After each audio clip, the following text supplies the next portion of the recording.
dégg ko ngeen may ma tey Ousmane Khalifa dama bëgg wax ak le président Macky Sall damay dindi mbubbu président ndaxte magam laa ma wax ak moom tuuti mu dégg te yaakaar naa ne mën naa wax ak moom ndaxte li ma njort mooy ñi ko wër ñépp fi mu toll ci jamono ji ni ma ko xamee wuñ ko ndax fi ñu jaar njort naa tim ne moom it ni ma xamee ndax lu ñu yàggee ñii xaj na sax xamee wuñ ma ko ñii ma àndal te loolu laa mën a wax aussi ci présidente Aïda Mbodj tey moom it dafa absenté ñi ngi joxe ngantam ma lay wax président Macky Sall mon frère Macky Sall bureau boobu nga toog ñuy wax mooy bureau président de la République xam naa ko bu baax a baax a baax falaa daan xëy falaa daay yendu ma di la wax ne na nga moytu ñi nga xam ne ñi bu marax gi jotee ñu ñëw sa bureau sa gës sa nopp di la wax liy seddal sa xol ndaxte moom nga bëgg a dégg te du dëgg di la wax na ma ko xamee na nga moytu boo génnee bitim réew tubaab yi di lëngoog yow di la embrasser di la fóon di la gëmal ne yow la ñuy jàppale te du dëgg li am solo fa nga toog mooy sa peuple embrasser la di la xamal ne bureau boobu nga nekk yow Macky Sall mon frère ñetti feebar nga fa buñ la dalee rek xamal ne musiba jot na la feebar bi ci njëkk mooy sa nopp yi la yàlla may nga dem ba toll foo xam ne fii bëggatoo cee dégg lu may lu la neex muy benn ñaareel ba feebar la te foofu nga toog mooy boo demee ba nangootuloo boo waxee ñu weddi la te mel na ne feebar boobu dal na la ñetteel ba et c'est très dangereux mooy boo demee ba yaakaar ne réew mi ku la song nga daan ko parce que yaa moom ñëpp yaa mën ñëpp faut faire très attention xam nañ na mu demee Sénégal du peuple boo xam ne dañu koy noot il faut nga xam sa réew Macky Sall ni mu tëddee sénégalais peuple bi xel lañ koy yoree moo xam ne mii kàddu daf cay duy di sotti ci peuple bi muy kàddu dëgg ak kàddu pas-pas kenn mënu koo noot buur yi fi nekkoon jéem nañ mënuñoo noot le peuple sénégalais impossible boo weddee demal Kajoor nga laaj daaw Demba Damel du Kajoor ba mu ne woon kenn dootu fa lekk cere juñ siimee ndoxum xorom bëgg a tekki ndombal tànk yi ca Kocc Barma laaj ko la ko fa fekk ñi nga xam ne ñoo doon ñëw di jël suñu maam yi di leen yóbbu di leen jaay mënuñu ko woon boo weddee nga laaj tubaab yi Antilles Martinique dem nañ ba ne bu leen kenn yónnee di sénégalais wala wolof parce que wolof pour ñoom moo doon sénégalais colonisateur bi ñëwoon fii Sénégal jéem na ko mënu ko Macky c'est pas possible boo weddee laajal Faidherbe ak Pinet-Laprade ba ñu songee Siin lu ñu mujjee ce peuple-là on les tue mais on ne les déshonore pas. ñi la jiitu président de la République du Sénégal jéem nañ ko mënuñu ko bul sonn boo weddee laajal Léopold Sédar Senghor mai 1968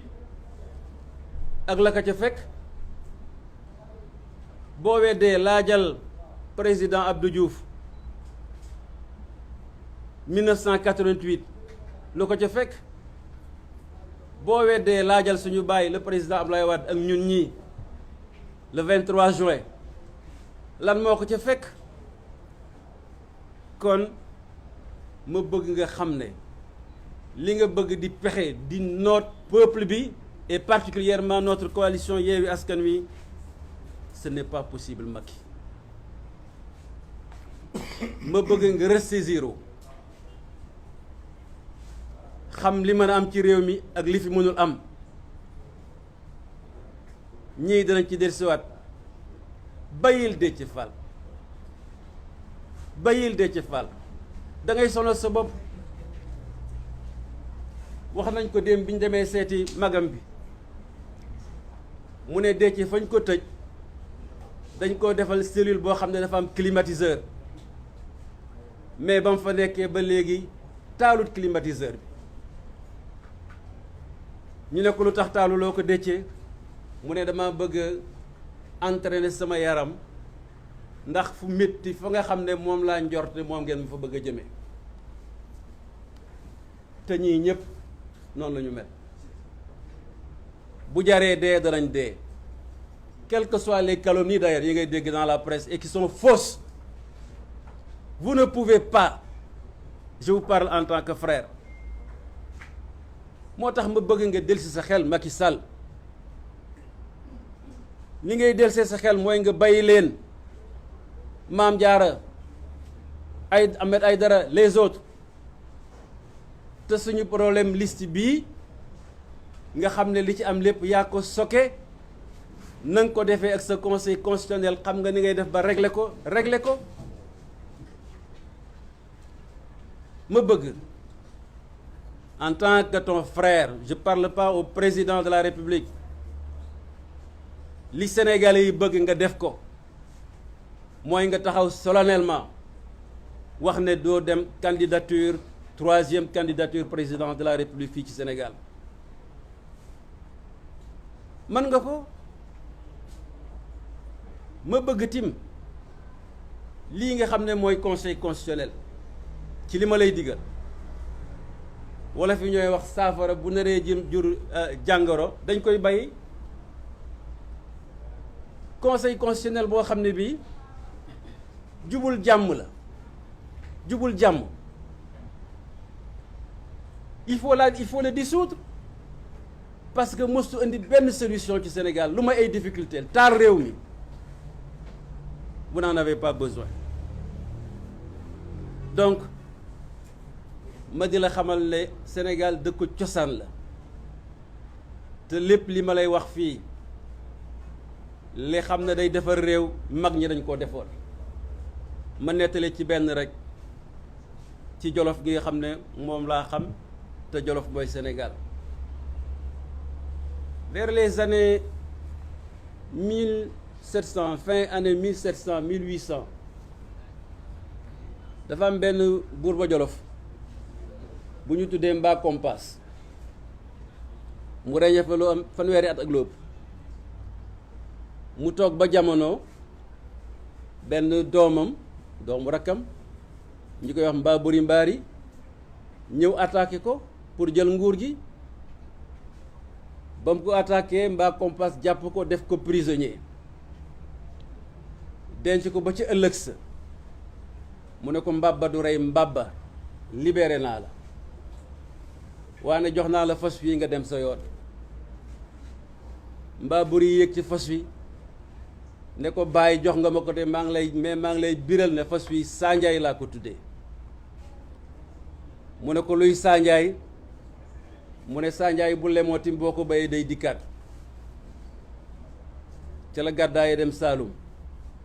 def fay at ànd ak gàngooram ñëw songaat ko biir Jolof mbaa kompaas xelam may ko mu ne nguur dëgg la am na solo mais fi ma toll jëlalatuma pour ma falu fii nekk buur deret di tuuru ci Jolof gi. Il est le premier dans l'histoire du Sénégal, à ce que je sache, moo abandonné le pouvoir pour bañ que son peuple soit massacré. mbaa boritim ca mat ga bañ ko joxee nguur gi mu ne man de sama bàyyi li nga def gis naa ko kon nag yéen ñi ma ànd ak maa ngi leen di digal di leen biral ne vengeance du fi am fayee ko amut toroxal nañ ma gàccal nañ ma génne nañu réew mi génne nañ ma réew mi mais loolu lépp nañ ko bale ngir jàmm mën a am ci Jolof gi ma di la wax yow mon frère Macky Sall waxuma nga dem léegi de mais li nga xam ne wax naa la ko léegi te yaakaar naa ne dugg na sa nopp bii boo ko defee ëllëg si biir ñii de bu yàlla defee ñu àgg au pouvoir mënuma wañ seen loxo parce que kilifa kenn du wañ loxoom mais am naa yaakaar ne su ma leen ñaanee ne bàyyi leen ma sama rakk ji mu génn réew mi ak jàmm dana am te loolu laa la yéene dama bëgg comme tous les présidents yi fi jaar nga génn par la grande porte Cheikh Tidiane Youm am na lu mu ci wax keroog nee na petite porte ngay jaar boo deful ndànk Senghor gënu la sénégalais la il est passé par la grande porte bi muy génn Abdou Diouf sa nawle la bi muy génn il est passé par la grande porte Ablaye Wade sa baay la li nga am lépp ci politique ba nga agsi fii ci moom la mënoon naa am nu mu def keroog bañ na yaa gañe mais ngorom mayu ko réew mi jaralu ko woon jaralu ko yàq réew mi jaralu ko woon ña nga fa woon xam nañ li xew il est sorti par la grande porte yow mosoon nga mois de mars xam nga li xew li ñëpp mos nga ko te réplique bi boo defal nak mi ngi ñëw moo plus ce sera plus grave li ma lay bëgg li souhaiter en tant que ton frère Macky Sall mooy que sa mbokk yooyu sa nawla yooyu ni ñu génnee par la grande porte yow it suba nga génn par la grande porte de ce pays loolu mooy message bi nga xam ne bëggoon naa la ko wax te yaakaar naa ne na nga ko dégg li ma wax sànq nag na nga déglu sa soxna bu baax xam naa li ma la wax na nga déglu sa soxna bu baax xam naa li ma la wax na nga déglu sa soxna bu baax xam naa li ma la wax fii nitu fin na nekku fi ay nit ñu ñu tooñ doo nga fi nekk kii dañ koo tooñ kii dañ koo tooñ kii dañ koo tooñ man sax léegi ñu ngi may tooñ di ma jiiñal lu nekk di wax ju bon ju nekk mais yow amul solo damay wax ne bu ma déggee lu bon ñu wax ma ko ma ne ah li Ousmane Sonko koy daj de ak li Khalifa Sall daj fa nii man kon nañ sotti rek amul benn solo mais la vérité finira par triompher. Voilà le message que je voudrais te lancer, mon jeune frère Macky Sall, en croyant que tu m'auras bien entendu. Merci, ceci étant dit, je donne la parole au président Khalifa Sall.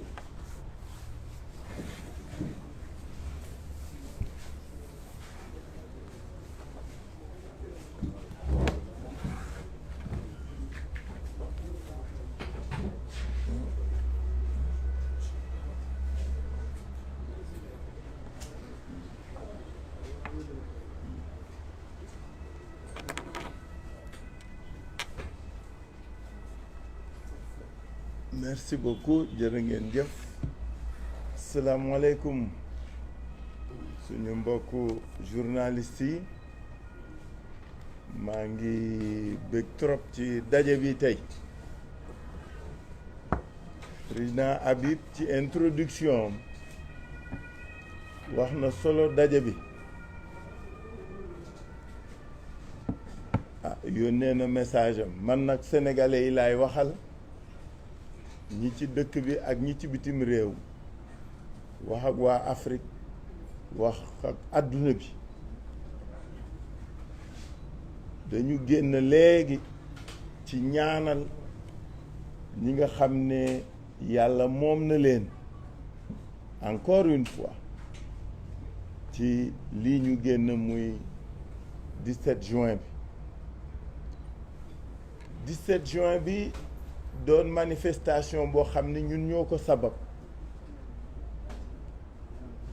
def lañ ca war def pour mu am ci jàmm am ci yoon ñu aw fa ñu war aw parce que dama bëgg ñëpp jàpp loolu dañ ñu autoriser le 8 juin yàlla def ko mu rafet mu taaru mu am ndam ñu ni dañ koy defaat le 17 juin aw fa ñu awoon wax lañu waxoon ak ña ñu doon waxal ñi nga xam ne ñoom lañ ko séqal daal di bëgg laxas jaan ci loolu yéen ñëpp suivre ngeen débat bi am ci légalité opportunité bu rassemblement wu 17 juin bi aajuwul ñu di ci dellu si parce que fàttali woon naa leen ko fii bi ñuy mujj wax ak yéen raison yi nga xam ne moom la ñu avancé woon pour ni waruñu tenir raison yooyu taxawul dama ni de 1992 à maintenant il y a toujours eu une pré-campagne dans ce pays toujours ren ñu ni ñu kenn du fi wax kenn du fi dox sous quel prétexte pour quelle raison di évoquer loo xam ni amul bopp amul gent kenn mënu koo nangu communiqué CNRA bi communiqué gouverneur ba ci cour suprême bi weddi boppam et c'est ça qui est bizarre et qui est devenu dangereux au niveau de nos juridictions je fais partie de ceux qui avaient continué à croire en la justice de ce pays en pensant que certaines règles kenn dootu ci dellu si parce que lu ñëpp d'accord la parce que ci même situation ci même problème su ca juridiction waxee waxaat ca su weddee boppam am nañu problème ñun ñi gëmoon ni lu nit ki wax rek ca lay dee et personne n'a compris que l'article 161 que l'article excusez-moi c'est l'article 61 puisse être un prétexte pour que ñu ni Sénégal pré-campagne dootu fi am parce que loolooy dëgg gi su ñu jàppee ci li Cour suprême décidé léegi mooy que ni à 1 mois des élections ou en tout cas d'un scrutin national kenn amatul droit dox wax daje def mais on est dans quel pays loolu la kenn mënul nangu loolu la xel mënul nangu et c'est pourquoi il est heureux qu'on ait constaté que tous les sachants que la société civile que les gens responsables aient dénoncé cet état de fait dafa am lu yàggul lu fi ne le président Macky Sall élection locale yi weesu yéen ñëpp suivre ngeen ni campagne na def na tournée économique prétexte pour dem inaugurer et tout pourquoi mu waajoon dem Kolda ba muy waaj dem Kolda xanaa texte bi amu fi woon wala daf ko xamul woon wala ñi koy conseiller dañ ko xamul ce fut un stratagème pour que moom mu renoncer à sa tournée de Kolda et que sa majorité ait renoncé à son rassemblement pour jéem a naxtaal wala nax askan wi ci ñun kat lii ñu bëgg a teg ni yoon la ñun respecté nañ ko te xam nañ du yoon dama dellu si ci loolu pour ngeen xam tout ce qu'on a vécu le 17 parce que le 17 nag c'est à marquer d'une pierre blanche dans ce pays nit ñi ñàkk nañ ci seeni bakkan ñoo ngi leen di ñaanal yal na leen yàlla xare àjjan parce que nag espèce u xeex la boo xam ni dafa waroon mais surtout pour ñun jihaad la woon parce que nit ki suy xeex ngir li mu gëm suy xeex ngir li mu moom ak jaamu yàlla yam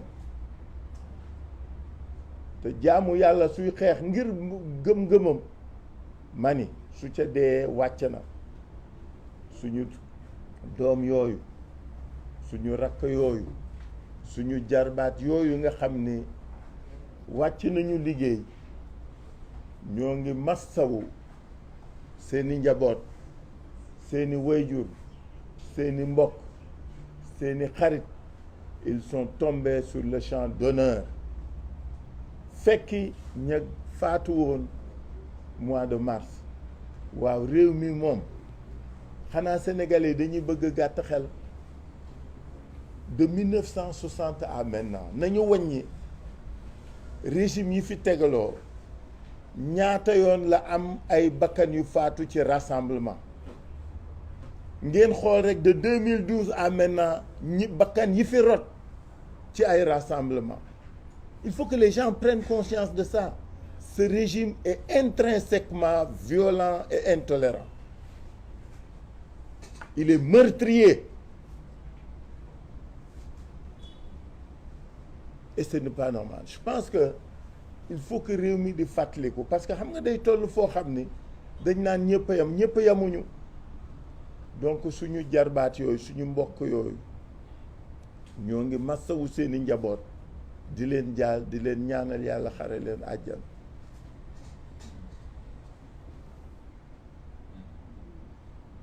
ñu teg ci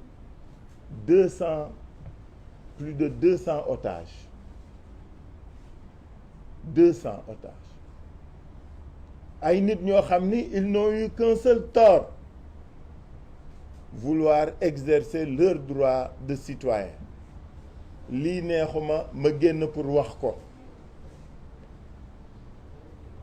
ñu yenu leen pour des prétextes fallacieux priver leen de leur liberté ce pouvoir est véritablement liberticide Déthié maam nu mu tudd maam Diarra Ahmed Aïdara ak bépp xale bu ca topp da ngeen nekk ci xare vous êtes des modèles et des exemples dans le combat que nous menons pour défendre nos droits parce que affaire bi foofu la ñu toll suñuy àq ak suñuy yelleef la ñuy xeex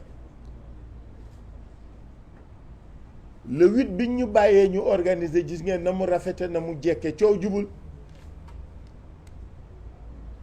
mais ñii mënuñu nangu dans ce pays que kenn def lu réussir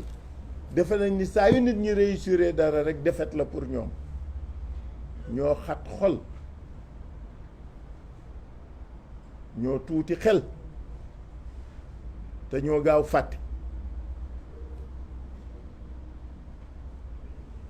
ñooñu jàpp dañuy wax ni nañ leen bàyyi soo xoolee prétexte yi ñuy avancé gum de li ñu allégué d'abord li ci gën a ñaaw c'est des députés en session pour ñaar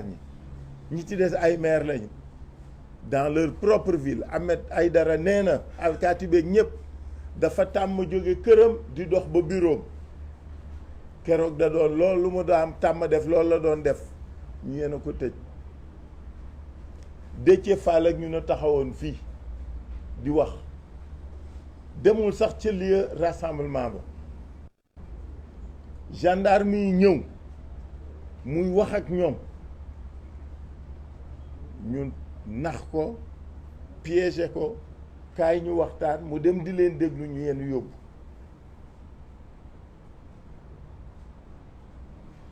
Maam Jaara Faam di seeti Barthélemy Dias ñu yenu yóbbu.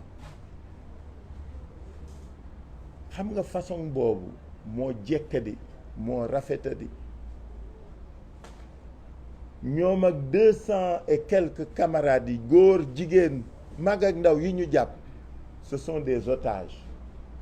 pour jéem def pression ci ñun pour que li nga xam ni mooy combat bi ñuy mener pour les principes et pour la liberté ñu mën ko bàyyi. duñ ko bàyyi tey duñ ko bàyyi ëllëg parce que lu ñu gëm la daf ñu wóor ni lii ñuy def mooy yoon lii ñuy def moom la ñu war def parce que Ablaye Bathily fàttali na ko démb barke démb nee na réew mi la lutte a toujours libéré et que tous ceux qui ont voulu s'affranchir et s'émanciper l'ont obtenu, l'ont fait par la lutte. mënuñu dëkk ci dëkk boo xam ne on va émasculer la liberté duñ ko nangu tey duñ ko nangu ëllëg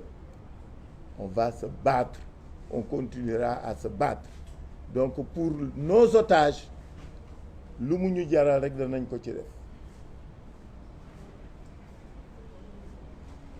ñeenteel bi mooy que le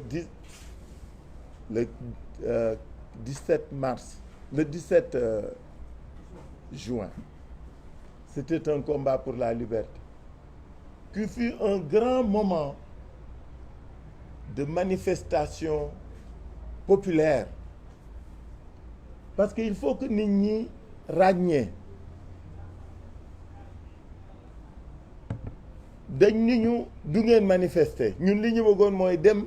toog waxtaan ak nit ñi dem ñu xëy encercler place de la nation ci guddi ga ñu ni suñuy nit ku mën na egg place de la nation ku mënul fa nga nekk manifester fa manifester nañu wala manifester wuñu il est indéniable qu'on a manifesté l'opinion nationale et internationale est témoin de ce que les jeunes, les femmes, les hommes qui sont des citoyens, pas que des militants de Yewwi seulement, mais ce sont des citoyens, se sont répandus dans la rue, dans les rues, pour exprimer leur mécontentement, pour dire le droit à exercer leur liberté, leur droit à manifester, parce qu'il est sacré que chacun se batte pour li mu moom et liberté kooku nit a ko moomal boppam. Donc ce fut un succès. Que je lise, qu'on dise force et rester à la loi. Dañuy ree quoi. Parce que la loi, c'était de nous laisser manifester. C'était ça la loi. La loi, c'était de nous laisser faire notre rassemblement. Quand on nous interdit de le faire, on viole la loi. Et c'est nous qui exercions ces libertés-là qui étions en train de respecter la loi parce que réew mi weesu nañu fu ñuy war di tere ay rassemblement xanaa dañu bëgg nag amnésique fàtte 2011 a ngi fi dara xew dara yàggu fi li fi xew 2011 ñëpp ngi koy fàttali ci réseau yi dañ ko dul nangu et je crois que à travers le monde toutes les manifestations de soutien, tous les reportages de la presse nationale et internationale attestent de ce que ce rassemblement fut un succès. Parce que li ñu amaloon solo mooy ñu manifester nit ñi xam ne kenn du nangu fii nooteel et il sera toujours ainsi il en sera toujours ainsi na ko nit ñi xam ñuy wax ne ñi fi jóge ak seeni njaboot ñoo ngi ànd ak ñoom ci métit beeg naqar bi incha allah daañ dem Ziguinchor seeti njabootu ñi yàlla jël seen bakkan ci Ziguinchor ak ci Bignona massawu leen mais surtout jaajëfal leen ces morts sont des héros. Ils sont morts parce qu'ils exerçaient leur devoir de citoyen daañu dem màggal leen daañu dem ñaanal leen parce que loolu moo ñu war ñii ñu jàppit ñu ngi seen wet kenn du bàyyi kenn. xam nga ñoom nee nañu ñun dañuy manifester nëbb suñuy doom mais comme que ñemewuñu génn ci mbedd mi xamuñu ndax suñuy doom a ngi ci bitim déet. C'est ça le vrai problème. Nos enfants étaient dans la rue avec nous. waxoon naa ko dama koy waxaat. Nos enfants étaient avec nous dans la rue parce que affaire bi dootul affaire u njaboot ak famille. C'est un problème du devenir des jeunes et des enfants de ce pays. seen ëllëg moom la ñu interroger. seen ëllëg moo leen jaral xeex. moo tax amul doom amul mbokk amul xarit amul jarbaat amul camarade ñéppay génn bokk def ko moo tax ñi dem ñi jàpp ñi gaañu ñun ak ñoom ñoo bokk soo incha allah on est en train de nous organiser pour que ku nekk xam ne gëllawaar nga ci xeex bi garmi nga ci li ñu bokk daañu taxawu ñëpp daañu jàppale ñëpp daañu ànd ak ñëpp parce que nag Yewwi Askan Wi réew mee tax du suñu bopp. parce que li ma bañ mooy nit ñi jàpp ni ay poste député ñuy tax ñuy xeex pas du tout man duma candidat ñi ci des ñi ci bokk ñëpp dañuy candidat xeex bi defuñu ko pour suñuy bopp nos petites personnes importent peu dans ce que nous faisons comme nous. dañuy xeex pour ay droits dañuy xeex pour des acquis démocratiques dañuy xeex pour la consolidation de la démocratie dans ce pays parce que suñu ko xeexul suñu moytuwul tournant bii ñu jëm miig lañ ñu bëgg a imposer te duñ ko nangu te duñ ko def duñu noppi duñu toog duñu tëdd dañuy xeex loolu moo ñu war c'est notre devoir aujourd'hui du problème mu député ñi ñu fiy tudd ñëpp ku nekkoon nga député wala nekk nga député donc du am du guléet mais c'est un problème de principe c'est un problème de droit may wax askan wi rek ni Yewwi Askan Wi nous ne sommes pas des prétentieux dañu xam suñu bopp xam li tax ñuy jóg ak dox ak a wax dañu gëm nag suñu bopp gëm suñu réew gëm suñuy droit looloo ñu tax jóg aucune prétention chez nous mais xam nañ suñu bopp xam nañ fi ñu jëm xam nañu li ñuy yéene askan wi tax ñu jóg ni ñoom la ñuy dox xeexal donc na nit ñi xam ni xeex bi day door te day continuer maa ngi leen gërëm leen sant. jërëjëf président Khalifa. Avec tout ce que j'ai dit là. Bon, alors, je fais une petite synthèse ou un résumé pour dire que Habib Sy a bien ouvert nos débats.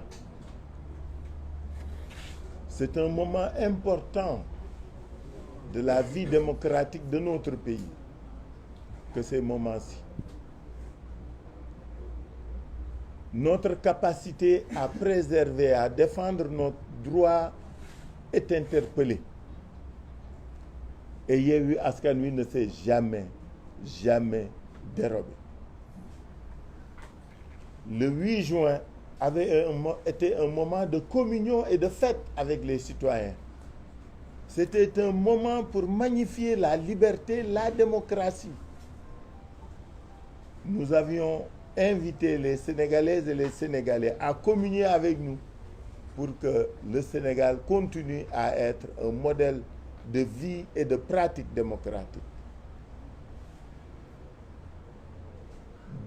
Le 17 a voulu en sonner le glas, ce qui pour nous était inacceptable. Les raisons évoquées sont pour nous inacceptables. C'est pourquoi notre rencontre avec l'opinion publique nationale et internationale d'aujourd'hui est un moment important pour rendre hommage à ces jeunes qui sont tombés sur le champ d'honneur à Dakar, à Ziguinchor et à Bignona. Nous leur rendons hommage, nous prions pour eux C'est un moment pour exiger, pour d'abord magnifier leur lutte et exiger leur libération à tous ces otages qui sont détenus dans les geôles de Benno Bokk Yakaar et de son gouvernement. Certes, on en a d'illustres parmi ces otages. Déthié Fall, Mame Diarra Fam, Ahmed Aïdara et tous les autres jeunes et femmes qui sont tout aussi illustres que Déthié Fall et Ahmed Aïdara et Mame Diarra Fam. À cela, nous en rendons hommage. C'est des combattants de la liberté. Nous avons essayé de leur rendre visite. On nous en a empêchés. Et c'est l'occasion pour nous aujourd'hui et ici de leur rendre un hommage appuyé et de leur dire que nous serons toujours à leur côté. Toujours avec eux. Parce que nous sommes fiers de ce qu'ils ont fait. Vous savez pourquoi Yewwi Askan Wi est un creuset d'espoir? C'est parce qu'il est composé de femmes et d'hommes qui ont foi en leur pays, en son devenir, et qui sont conscients qu'il dépend d'eux, pas uniquement, mais en tout cas beaucoup d'eux, de faire en sorte que ce pays puisse rester démocratique et un pays de liberté. Démocratique au plan économique, social,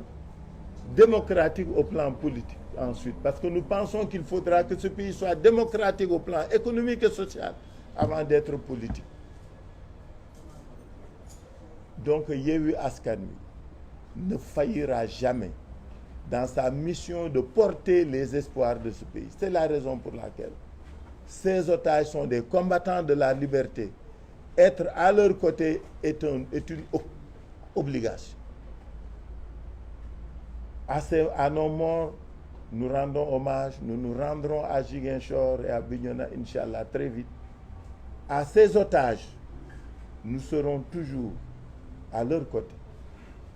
par toutes les formes d'assistance, de soutien et d'encouragement. Mais la meilleure manière de mériter la confiance de ceux qui sont partis et de ceux qui sont dans les geôles, c'est de continuer le combat. Et cela, ils doivent me croire, ce combat sera poursuivi.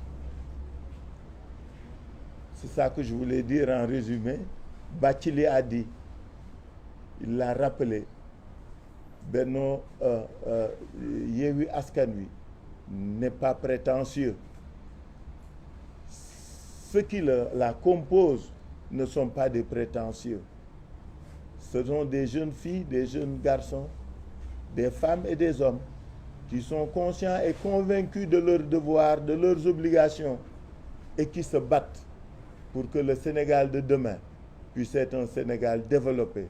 un Sénégal uni, un Sénégal harmonieux. Je vous remercie. Merci, Président Khalifa. Je passe la parole à M. Cheikh Tidiane Dièye. Après cela, Mme Maïmouna Bousso.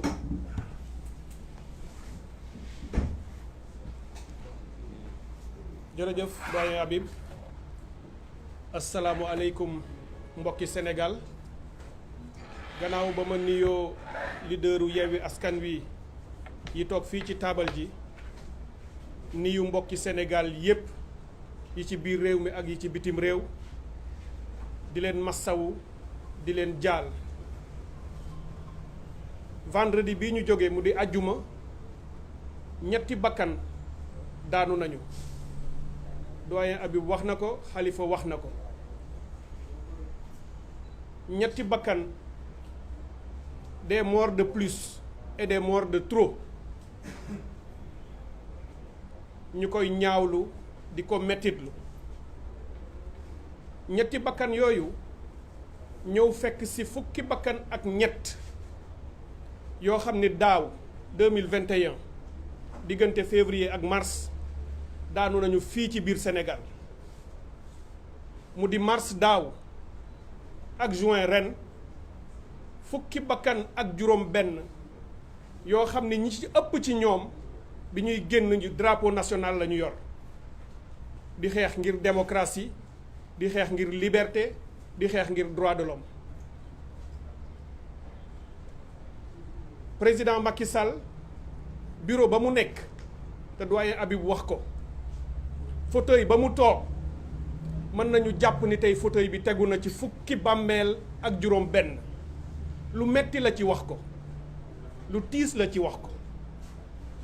waaye toog ci fauteuil boobu ak bànneexam ak tawféexam ak bëgg-bëggam jàpp nañu ni tey fukki bakkan ak juróom benn ci ay ndaw yu waroon nekkal seen réew yu waroon màgg ci réew mi yu waroon tekkee ci réew mi joxaat Sénégal la mu leen jox jaar ko topp ci tànku maam yi ak baay yi ñooñu ñëpp tëral nañu leen loolu nag mooy pouvoir bu sanguinaire Khalifa wax na ko réew mi judduwul 2012 waaye boo déggee li fi daanu diggante 2012 ak léegi boo koy gam-gamle ak li fi amoon depuis 1960 xëy na du sore yoo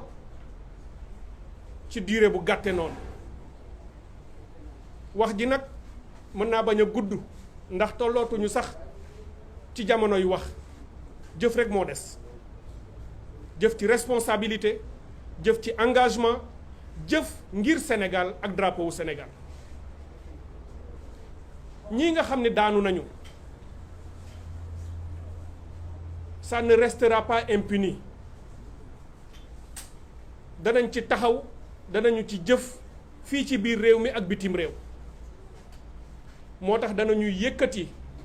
ay dogal ak ay jëf pour justice fii saisir juridiction yi nga xam ne ñoo ne ci réew mi naam sax Macky Sall tey salfaañe na justice yàq na ko yàq goo xam ni toroxal na ko corrompre na ñenn ñi ba loo fa yóbbu itam mën naa am du antu ndax nu mu yàq justice tey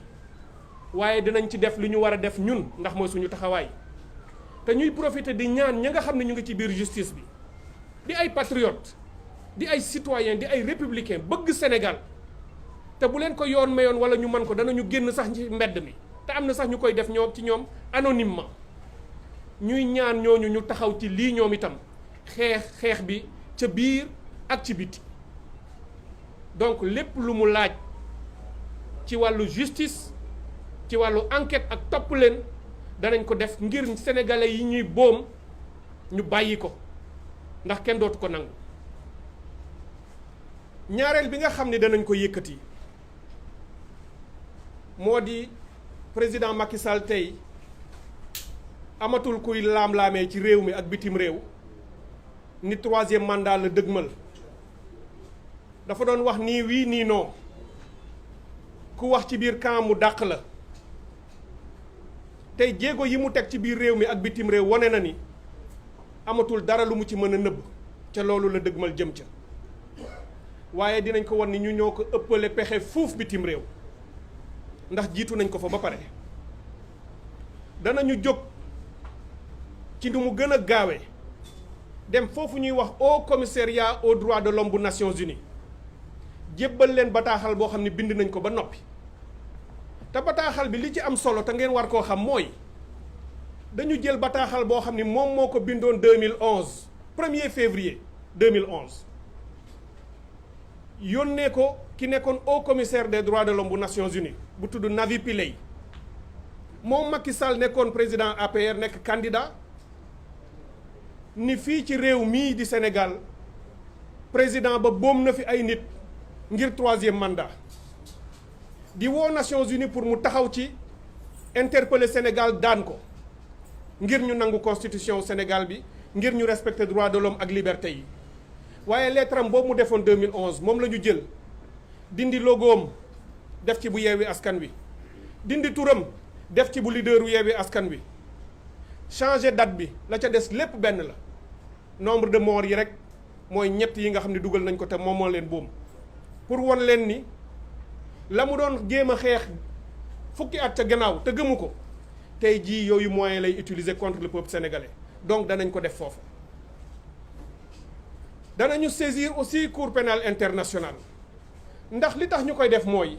dañuy gàttandu lu ñëwagul ndax yoon wii mu jaar bu ci teggiwul tànkam jëm ci troisième mandat àddina yépp xam nañu ni askanu Sénégal du ko nangu Habib wax na ko réewu bañkat la woon démb réewu bañkat la tey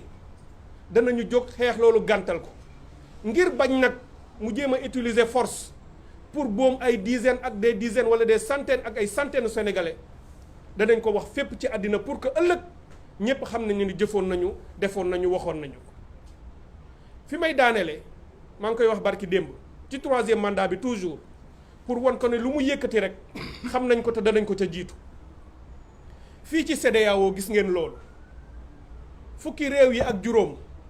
bi fukk yi ak ñaar jógee ni dañuy changer protocole bi ngir limiter mandat yi ñu yem ci 2 benn chef d'état dootul mën a def 3 mandats moom Sénégal Macky Sall ànd ci ak Togo mi nga xam ne du référence démocratique ànd ci ak Alassane Ouattara mi nga xam ne nit ñaa ngay dee pour mu def 3e mandat gàntal loolu kan moo mënoon imaginer ni Sénégal dina bañ fu ñuy nangoo 2 limitation des mandats à 2 alors que mu am ko ci constitution waaye li nga xam ne ñu ngi ko ciy def ci pexe mooy foofu itam jiitu nañ ko fa ndax CEDEAO ci sartam dafa am lu tudd règlement intérieur boo xam ni mooy organiser chef d'État yi bu ñuy def seen conférence ak nu ñuy jëlee décision article 20 bu règlement intérieur u CEDEAO bu chef d'État yi dafa ni décision yi dañ koy def ci consensus bu mënee nekk mooy ñëpp ànd ci waaye bu ci ñëpp àndul 2/3 yi chef d'État yi bu ñu ko nangoo décision boobu dana jàll 2/3 waaye 15 bu 12 nangoo am nga 2/3 te ñoo ngi liggéey ci Nigéria liggéey boo xam ni Nigéria dana dóor ci taabal ji teg ci tànkam te réew mu bëgg a fànq loolu Nigéria nga koy jàkkaarloo te ñemewuñu ko donc ma koy won ni mënul lu dul dellu ginnaaw pour sauver image ak crédibilité wu Sénégal ndax de toute façon dina jàll lii jàll nag nga ànd ci rafetal moo gën nga koy jéem a contrecarrer te doo ci mën dara donc loolu mooy li ma ci bëggoon yokk ci li nga xam ni wax nañu ko te muy wax ju rafet ma tënk ko rek ci kàllaamay tubaab ndax presse internationale bii fi nekk pour dire que suite à l'appel de la coalition Yewwi Askan Wi pour une manifestation pacifique, une mobilisation massive et festive comme celle qui a eu lieu le 8 juin dernier, et suite à la répression aveugle et sanguinaire des forces de défense et de sécurité, dont certains ont obéi au doigt et à l'œil aux injonctions de Macky Sall, qui ne peut plus cacher sa volonté et ses actions d'instaurer un pouvoir tyrannique et despotique ici au Sénégal, nous avons malheureusement déploré 3 pertes en vies humaines. Des pertes de plus, 3 morts de plus de jeunes Sénégalais à la fleur de l'âge, 3 morts de trop. Des morts venus s'ajouter au décompte macabre de 13 autres qui étaient tombés entre février et mars 2021 ici au Sénégal, défendant la démocratie et l'état de droit et les libertés. Ce qui fait 16 morts, au moins,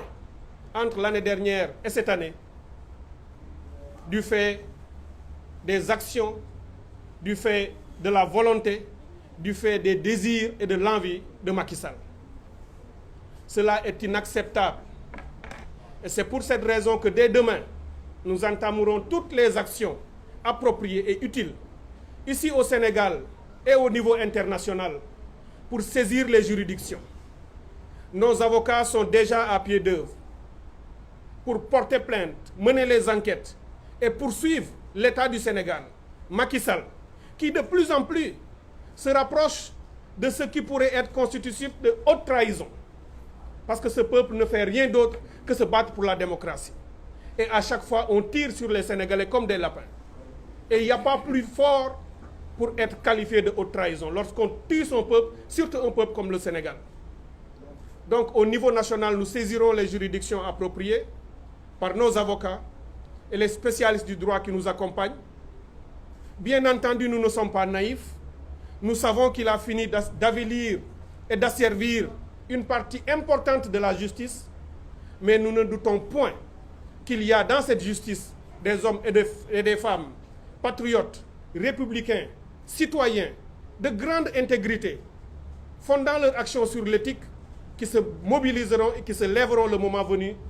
pour mettre un terme à cette entreprise destructrice et mortifère de Macky Sall.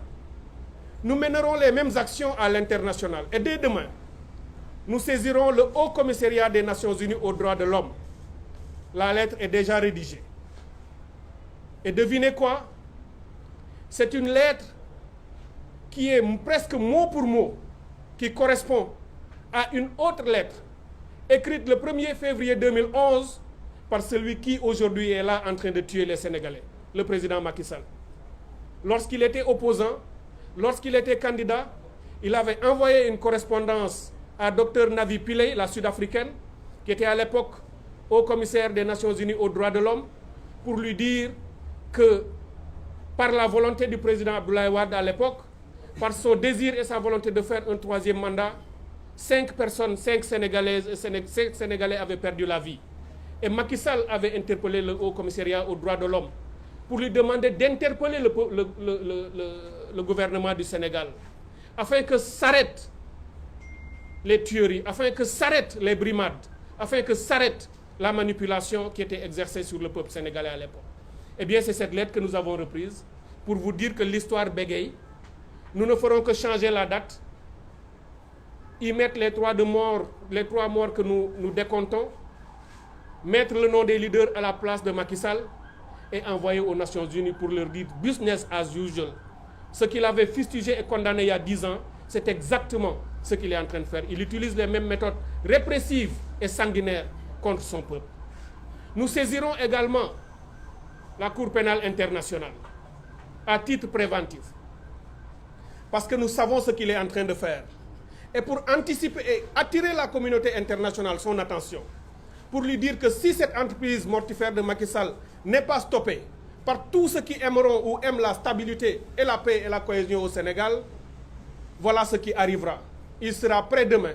à marcher sur des morts et des morts pour briguer un troisième mandat, parce que le peuple sénégalais ne l'acceptera jamais et il se dressera, parce que c'est un peuple de refus et un peuple d'honneur. Je finirai pour lui dire que nous avons aussi anticipé, sachant qu'il chevauche maintenant à grande foulée vers son troisième mandat. Sa troisième candidature, devrait-on dire d'ailleurs, parce que le troisième mandat, c'est autre chose. Mais il veut aller déjà à une troisième candidature. Et pour cela, il fait feu de tout bois. Tout récemment, je l'ai dit, il a été à la CEDEAO, Madame le ministre des Affaires étrangères du Sénégal, lorsque la CEDEAO, répondant à l'appel des peuples ouest-africains, a décidé d'amender le protocole sur la démocratie et la bonne gouvernance afin d'y introduire la limitation des mandats à 2, parce que la CEDEAO est consciente de ce que les mandats et les changements constitutionnels ont apporté comme malheur et destruction. On en a vu en Guinée, on en a vu ailleurs. La CEDEAO veut moderniser et aller plus loin. Et c'est le Sénégal, pays jadis réputé démocratique, modèle et référence en matière de liberté et de démocratie dans toute la sous-région et en Afrique, qui pour une fois, et c'est la honte pour tout Sénégalais, le Sénégal refuse qu'on limite les mandats à la CEDEAO. Le Sénégal s'associe avec le Togo, qui est dirigé par une dynastie depuis 1963. Le Sénégal s'associe avec la Côte d'Ivoire pour refuser la limitation des mandats. Mais nous appelons le peuple sénégalais, comme nous avons déjà fini d'appeler tous les 380 millions d'Ouest-Africains pour s'opposer à ces 3 pays, parce qu'ils ne peuvent pas arrêter la décision de la majorité. Et je veux informer ce gouvernement du Sénégal, parce qu'apparemment ils ne le savent pas, que leur opposition à cette limitation n'aura aucune chance de prospérer, puisque dans le processus de décision au niveau de la CEDEAO, le règlement intérieur de la conférence des chefs d'État dit que lorsqu'il n'y a pas de consensus au niveau des chefs d'État, les 3/4 peuvent prendre la décision. S'il y a une majorité des 2 tiers, excusez-moi, cette décision passe. Eh bien, nous avons déjà nos 2 tiers. Parce qu'il n'y a que 3 pays qui ne sont pas d'accord avec cette limitation. Et nous avons déjà entamé un travail important auprès du Nigeria, le géant de la sous-région, que personne, aucun pays ne peut influencer. Et le Nigeria veut la limitation des mandats. Et nous allons passer par ce pays et par d'autres. Le Niger aussi est avec nous, puisque vous l'avez vu, le président Mouhamadou Issoufou a fait 2 mandats. Il a préparé un de ses membres de son parti qu'il a remplacé par une respiration démocratique saluée. Aujourd'hui, le président Issoufou parcourt le monde, donnant des conférences, intervenant dans des universités et montrant une belle image de l'Afrique. Aujourd'hui, c'est un désastre que nous vivons dans notre pays et c'est cela que nous voulons éviter à notre pays. Puisque Macky Sall n'a plus cure, ne se préoccupe absolument plus de l'image, de la réputation de notre pays, le Sénégal. Voilà ce que je voulais rajouter à ce que mes devanciers ont déjà dit avec beaucoup d'éloquence et de pertinence. Je vous remercie pour votre aimable attention. Merci Cheikh Tidiane. La parole à Madame Maïmouna Bousso, après Cheikh Tidiane Youm.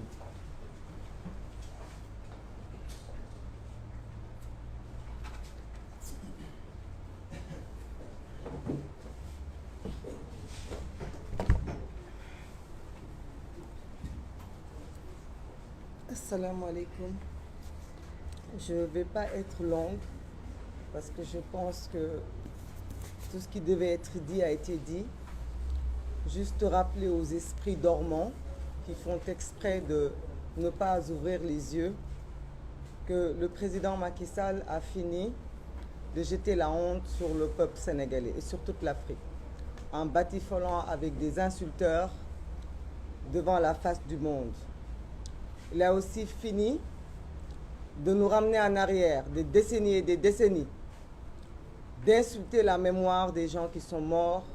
depuis 2012 pour l'aider à accéder au pouvoir. Il est habitué des faits. Il est arrivé au pouvoir en traversant des cadavres et apparemment il a décidé vendredi passé de sortir par le même procédé. Je vais parler en wolof pour m'adresser au peuple sénégalais parce que fi ñu toll nii ci Sénégal ñun ñëpp dañu nekk en danger sénégalais yëpp dañu nekk en danger nañu taxaw moo xew ajjuma bi passé président Macky Sall dafa violer constitution sénégalaise en empêchant aux gens de respecter leur droit de manifester mu bañal leen te moom ni ko Cheikh Tidiane waxee léegi mu doon ko exiger en 2011 gàcce weesuwul loolu gàcce weesuwul nga nekk kilifa ci réew jiite ay kilifa diine waaye sa kàddu démb yi ay xale yu ndaw di ko teg mu wute lool ak sa kàddu tey te nag ba tey nga bëgg a taxaw bëgg ñu wax ne ñu nan la woowee kilifa matatoo kilifa googu parce que sa kàddu jaratul dara léegi téléphone yi ñu koy teg sax di ko vaar sax yenn yi day bëggee parce que nangootu ko déglu wante itam nañu xool lan moo xew tamit vendredi li xew vendredi mooy dañu tere à des citoyens liberté de circuler. Barthélémy Dias ñu tëj ko këram du matin au soir c'est un précédent dangereux lan mooy loolu lan mooy nit di manifester ñu ne la doo génn sa buntu kër waaye encore plus grave pour ñun sénégalais jullit ñu doon ñu traité Ousmane Sonko liberté de culte nga dem jaamu ji sa boroom génn julli te ba tey nag ñu ne ci réewu jullit te nekk te ba tey nit ñi ñu ne duñu wax Macky Sall li muy def nii mënul nekk bu ñu demee ba nga xamante ne nag ci réew nee nañu opposition bii toog nii moom de moo yem dayoo ak président Macky Sall ak nguuram ak armée ak gendarmerie ak police am ak léppam ci doole pour indi paix ñu ne ñun ñi ak moom ñoo yem que ñun mën nañ indi jàmm autant que moom kon dama ni pouvoir bi kon nañu ko waddal ñu xam ni pouvoir amatu fi parce que bu demee ba ñu ne opposition bi dañu woote jàmm autant que Macky Sall na woote jàmm te Macky Sall ñu ne moom la di jox pouvoir kon est-ce que Macky Sall mérité na pouvoir boobu nekk ci loxoom ba tey man dama naan déedéet dañu waroon kay wax ne moom mi nga xam ni moo yor pouvoir yépp na taxaw parce que moom moo yor doole ndax nag moom mooy rey sunu ay rakk moom moo yor ay bal di ko tiire ci sunu askan waaye askan wi itam dama leen di woo di leen woowaat ndax du ñu jóg ci di leen woo ndax réew mi di Sénégal ñun ñëpp on est en danger fii ku yeewu am soxla ci hôpital mën ngaa dee ndax hôpitaux yi gis nañ barki démb ay liir ñoo ci dee waxontuma ak ay mag plateau médical bi ñëpp wax nañ waaye ma ne tali bii dañ ciy risqué suñu vie ndax tey jii ci suba rek accident bu metti am na fii ci yoonu campement yeen bi ñeenti nit ñàkk ci seen bakkan moo na ñooñu manifesté wuñ de tali bi wóorul hôpitaux yi wóorul mbedd mi wóorul fenn wóorul parce que nit ñi dañ leen di agressé ci mbedd mi di leen agressé seen biir kër yi loolu yëpp ñu ngi koy dund fii ci période bi ñu wëlbatiku démb donc am na ku demoon ci stade moo ne manifestation yóbbu ko fa politicien wootewul ay grenade lacrymogène nee na ñaay moo tax mu ñàkk bakkanam kon dama ni est-ce que am nañu ñun war nañoo am tey taxaw di wax ak askan wi xale yi bu leen manifester xale yi dem ma ne la ci bëggal seen bopp dem ci ay làmb ñoo mën a ñàkk seen bakkan xale yi di wut tekki ëllëg dugg ci géej gi ñoo mën a ñàkk seen bakkan xale yi nga xamante ne defuñu dara dañuy xëy liggéey ñu agressé leen ñoo mën a ñàkk seen bakkan kon ku wax ne xale yi bu leen xeex ngir seen réew bu leen xeex ngir seen république bu leen xeex ngir seen ëllëg kon loolu ban xeetu appel la dama ni dee ngir xeexal sa askan dafa ëpp mukk dafa ëpp foofu tuyaaba ndax dee ndax damaa demoon concert wala ndax damaa génnoon doxantu ji wala ndax damaa demoon seetaani làmb du parce que nag dañuy minimiser dee ji parce que nag bakkan bépp bu rot rek dafa nekk naqar ci ñun mais nag combat bii day combat boo xam ni kenn du ñëw duñu ko mëneel te doyen Habib Sy wax na ko léegi Sénégal dafay pays démocratique te réew mii ñun tey ba ñuy ñëw fekk si ko dafa am lu ñu fi fekk dafa am lu ñu fi fekk loo xam ne professeur Bathily rappelé na ko mu nekk des années et des années de lutte nit ñi di ko xeex droit de liberté de se réunir ak leneen léegi dañoo foog ni ñun dinañ nangu ñun Sénégal yàqoo ci suñu loxo yi dinañ nangu ñun ndax jëmmi Macky Sall kese ak bëggam réew ak bëggam nguur jëmm jooju tax kese ñu jël lépp lu nit ñi xeexoon ba joxuñu ko ñu jël ko teg ko ci suuf ndax suñu bëkkat wala ndax suñu ragal wala ndax suñu am lu ñuy seet ci suñu ay confort personnel duñu ko def parce que du suñu devoir duñu ko def parce que jamono jii nga xamante ne dañ fi fekk lii ngeen yor muy xarale yi lii ngeen yor nga xamante ne mooy rendre éternel bépp kaddu ak bépp taxawaay bu ëllëgee ñu duñu ko tagal duñu ko vaar naan démb bi Macky Sall ñëwee bëgg a réduire l'opposition à sa plus simple expression des gens se sont couchés nous refusons d'être cette opposition couchée nous serons l'opposition debout à Macky Sall te nag loolu la xam moo tax mu ne fii ñuy toog nii kenn du ci bokk ci élection yi je dis bien kenn du ci bokk ci élection yi te loolu 2012 ba léegi loolu lay def bu nit ñi trompé wu de combat wala de cible foog ni xeex bi waxu la élection législative bi Cheikh Tidiane wax na ko léegi ñu ngi jàkkaarloo koo xam ni dafa am fu mu bëgg a dem te nit ñi xam nañ ko te nag jàmbaarloo mënta ñàkk parce que buy tey muy 2023 muy 2024 ala kulli ali li ñu bañaloon Ablaye Wade duñ ko ko moom kon nag may woowaat askan wi di leen wax gën leen takku gën leen am fulla bu leen kenn jox complexe bu leen kenn rusloo bu leen kenn wax ne leen li ngeen di xeex amul njëriñ ñi leen koy wax ñépp kenn ci ñoom ku nekk nanguwul xool boppam ci seetu gëm leen ni réew mi seen gëm leen ni dee ci biir géej gi dañuy bëgg a daw Sénégal yéen bokk leen ci loolu da ngeen a toog affronter seen destin affronter seen avenir xeex ngir seen réew bu kenn ci yéen nag accepter tout simplement parce que dafa am ay appels yu ñuy wax ay waaw doomu nit ñi ñoo yéen a ciy dee yéen a ciy perte parce que la sàkk bu ngeen yow fii ci Sénégal seen bakkan mu ngi ci xottu gerte parce que à 1000 reprises on peut tous mourir on peut mourir sur la route on peut mourir chez soi étant agressé on peut mourir de différentes façons nous décidons de mourir debout de mourir digne pour notre pays et que les gens sachent que ce combat-là c'est un combat noble que nous menons pour nos enfants pour les générations futures vous rentrerez dans l'histoire dans cette histoire nag sordide où le président Macky Sall est aujourd'hui dañ jàpp ni président Macky Sall bisu tey mooy président bi nga xam ni ñetti député ñu ngi ci loxo yoon ci magistère am ñetti député ñu ngi ci loxo yoon ci magistère am que ñaari député mi defoon luubal barki démba liberté provisoire la ñu am ñaari maire ñu ngi ci loxo yoon ci régime président Macky Sall ak nag 200 otages des otages politiques des patriotes debout te ces gens-là seront libérés d'une façon ou d'une autre may wax nag ne dafa am loo xam dañu ne arrêté Ousmane Ngom la président Macky Sall moo ko teg suñu kanam boobu ba léegi tey nag nee na dafa téye Déthié Fall téye ko ci loxo yoon te tegu ko fenn téye Mame Diarra Fam ci loxo yoon te tegu ko fenn na xam ne violation arrêté Ousmane Ngom boobu moom mooy le principal coupable parce que nag on ira vers ces otages politiques là pour les soutenir et ces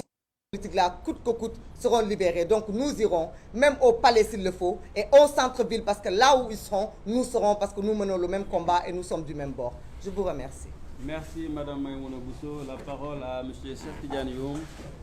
représentant de Serigne Moustapha Sy PUR. Après le président Ousmane Sonko. Bonjour Madame, Messieurs les journalistes. Je pense que l'essentiel a été déjà dit et que je ne pense pas que ce soit vraiment opportun de m'attarder ou bien de répéter ce qui a été déjà dit. Toutefois, je pense qu'il est extrêmement important de revenir sur le cas de notre frère, notre ami, le mandataire national de la coalition Yewwi Askan Wi, M. Déthié Fall. Et cela, ce n'est pas pour minorer la situation des autres personnes qui ont été arrêtées, comme Ahmed Aïdara ou Mame Diarra Fam, ou tous les autres camarades qui aujourd'hui sont détenus dans les commissariats un peu partout au niveau de Dakar, voire même sur le territoire national. Ils ont arrêté Déthié Fall, ils l'ont même kidnappé. Ils l'ont kidnappé, ils l'ont pris manu militari contre sa volonté. Ils lui reprochent d'appeler à participer à une manifestation interdite. Ils considèrent qu'ils l'ont pris en flagrant délit. Mais si tel était le cas, pourquoi ils ne nous ont pas arrêtés tous? Puisque ce jour-là, nous étions là. J'étais là, le président Khalifa Sall était là, Moussa Tine était là, Maïmouna Bousso était là, et tous les autres camarades qui étaient devant le siège de Déthié Fall, ils auraient dû normalement les arrêter. Pourquoi ils ne l'ont pas fait? Pourquoi ils ont choisi que Déthié Fall? C'est juste parce que c'est le mandataire de la coalition Yewwi Askan Wi. Qu'est-ce que cela veut dire? Ils veulent sortir la coalition Yewwi Askan Wi de ces élections. C'est très clair. Après nous avoir privés de notre liste des titulaires au niveau national, maintenant, ils nous privent de notre mandataire national, M. Déthié Fall, pour couper tous les liens avec l'administration électorale. C'est très simple. Son objectif est simple. Il ne veut pas, je parle d'il, c'est de Macky Sall et de son ministre de l'Intérieur, ils ne veulent pas que la coalition Yewwi Askan Wi participe à ces élections. Ça, c'est clair. Et nous l'avons dit et redit, et nous l'avons répété lors de nos précédentes conférences de presse, qu'aujourd'hui le Sénégal est entré dans une dictature affirmée. Aujourd'hui, le président Macky Sall ne veut absolument pas du tout l'application de la loi. Il prive la liberté à tous les Sénégalais. Li ñu gis le 17 vendredi dernier dafay confirmer ne Sénégal mi ngi dugg ci dictature. Ousmane Sonko, les forces de défense ñu yeewu ki këram ne ko doo fuñ ko teg teguñu ko fenn. Un citoyen qui jouit de ses droits yu ko constitution may doo génn tey ji da ngay toog sa kër mu bëgg a génne julli ju juma ñu ne ko doo génn. Et ils ont fait la même chose pour Barthélémy Diaz. Pourquoi? Parce que ce sont les caprices du prince. C'est le prince qui veut que les choses soient ainsi. Mais ce qu'il faut noter en réalité, c'est qu'en fait, le président de la République, M. Macky Sall, est sorti du monde réel. Il est entré dans un monde parallèle, rythmé par le charlatanisme et le satanisme. waaye ñu ngi koy wax ne ko dëkk xërëm yoru ko. dëkk xol bu sell moo ko yor. dëkk xam-xam moo ko yor. dëkk cellate moo ko yor. dëkk da nga ko yor ngir bëgg sa askan. dëkk da nga ko yor ngir aar sa askan. dëkk da nga ko yor foo dem taxaw ngir sa askan. waaye xërëm yorul dëkk. xërëm nag boo ci nekkee da ngay sol yére seytaane yaakaar ni am nga doole. yaakaar ne bu jant bi doon wadd sax boo yëkkatee sa loxo mu taxaw. yaakaar ni yàlla mënalu la dara. waaye booba loolu dafay misaal fin wu règne Macky Sall. loolu daf koy wan ni ko jeex na moom la ko doyen Habib wax sànq. et message bi mu ko envoyé sax c'est par sagesse. waaye jarul message. parce que moom fa mu jëm lii muy def bu ko dakkalulee fa mu jëm danañu leer ci suñu kanam. parce que dëkk bu mel ni Sénégal am na loo xam ne nii mënu fi nekk. te Macky Sall il se trompe d'époque. il se trompe de peuple. il se trompe de génération. moom mi nga xam ne nii moo gën a nekk ci président yi nekk fii ci Sénégal yi fi mosoon nekk moom la ñu ne moo waroon mën a gën a dégg askanam. puisque dafa méngoo waroon na méngoo ak jamono ni jamono di doxee waroon na mën a dégg jeunesse am waaye li ñu constaté mooy ci président bi gën a bañ askanam mooy ci président bi gën a noot askanam moo nekk président bi nga xam ne ni mësul taxaw mësul liggéey mësul wax luy defar luy jàppale askanam loolu nag tax na ba fi mu nekk nii na xam ne Yewwi Askan Wi te xeex bi nekkatul xeexu Yewwi Askan Wi rek xeexu Sénégal yëpp la ñu ngi dégg sax yenn boromu baat di wax ne opposition bi dañu am fitna dañoo bari fitna dañu war a dal bàyyi xale yu ñuy jiital bàyyi manifestation yi waaye ñoom dañu war a xam ne gor boo ko dàqee di ko dàq ba mu sës miir bi mais amatul pexe day jàkkaarloo ak yow ñun foofu la ñu toll ak Macky Sall ñun daf ñoo noot opprimé ñu sonal ñu amatuñu benn choix lu dul jàkkaarloo ak moom xamal ko ne lii nga xam ne ni mooy entreprise sectaire bi mu commencé du wéy du sotti jeunesse bi dinañu jël seen responsabilité jigéen ñi danañu jël seen responsabilité mag ñi danañu jël seen responsabilité mu xam ko loolu moo am mu ñàkk ko xam loolu moo am monde parallèle boobu mu nekk nag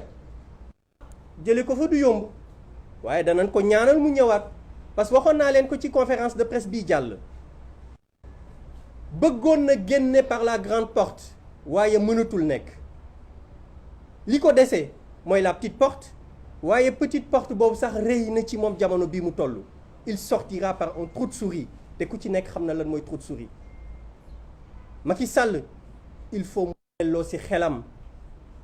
xam ne sénégalais yi nekkoon fii suñu temps maam ya ñu leen di noot di leen jaay loolu jeex na loolu mënatul nekk jaay na suñu ay ressources yu ñu am jaay na foncier lépp luy suuf ci Sénégal Macky jaay na ko Macky Sall jaay na ko li ko dese mooy mu jaay ñu dellu ci am njaam loolu nag lañ dul nangu loolu moo fi jeex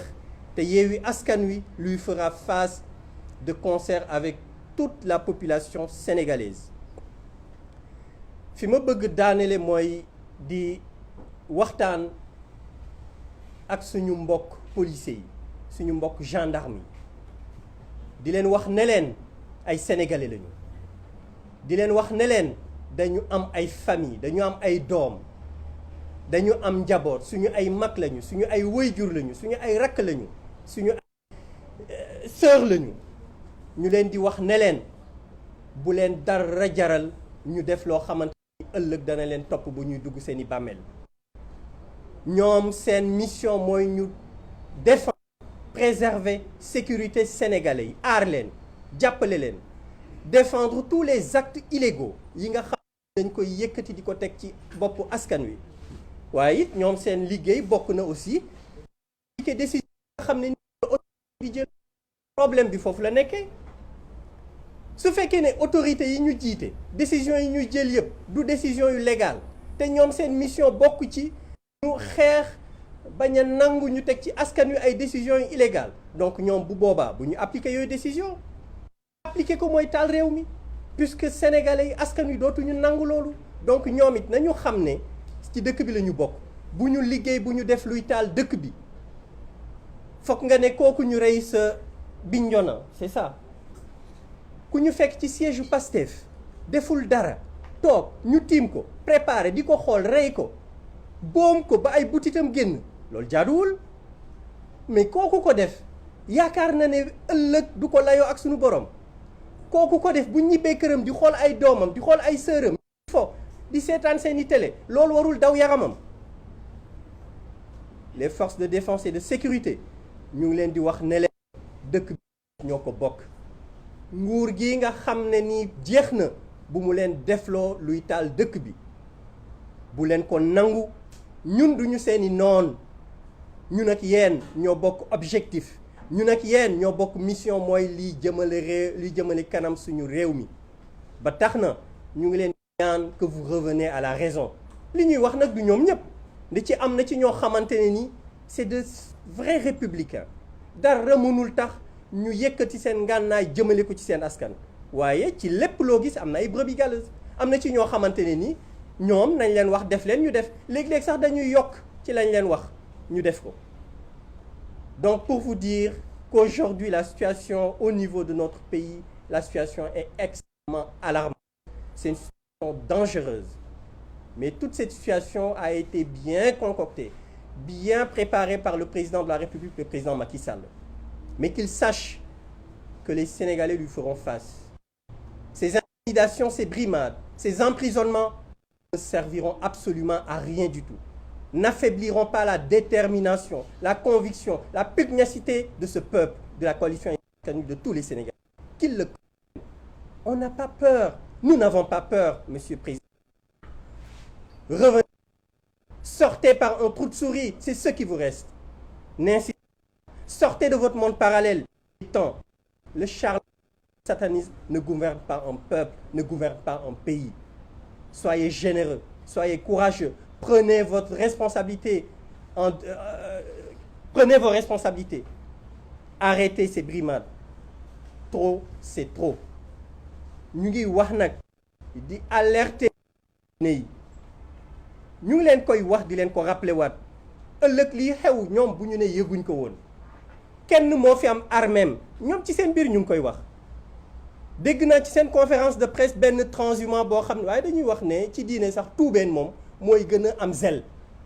waaye transhumant yi ñoo gën a seen lépp zel la kooku nga xam ne ni bëgguma sax tudd turam ndax tudd turam da nga koy may succès dégg naa ko ci seen conférence de presse muy wax ni ñoom ñoo amee seen armée ñoo amee seen police ñoo amee seen justice donc ku yemul sa place danañ la tëj waaye moom ñu koy wax ne ko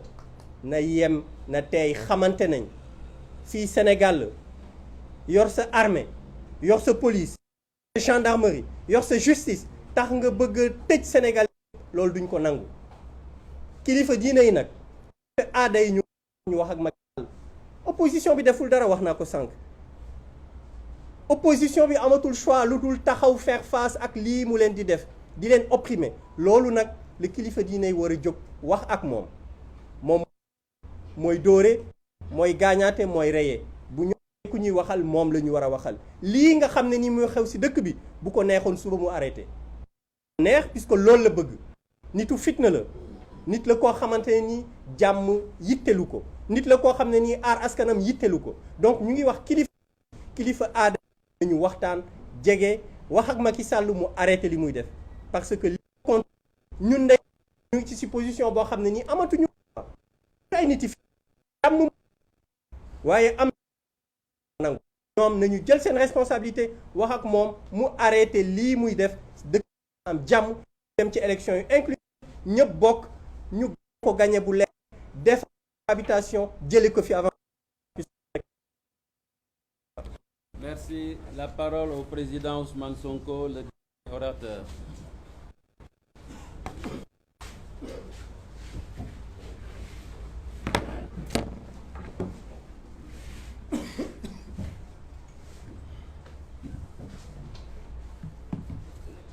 Merci président Habib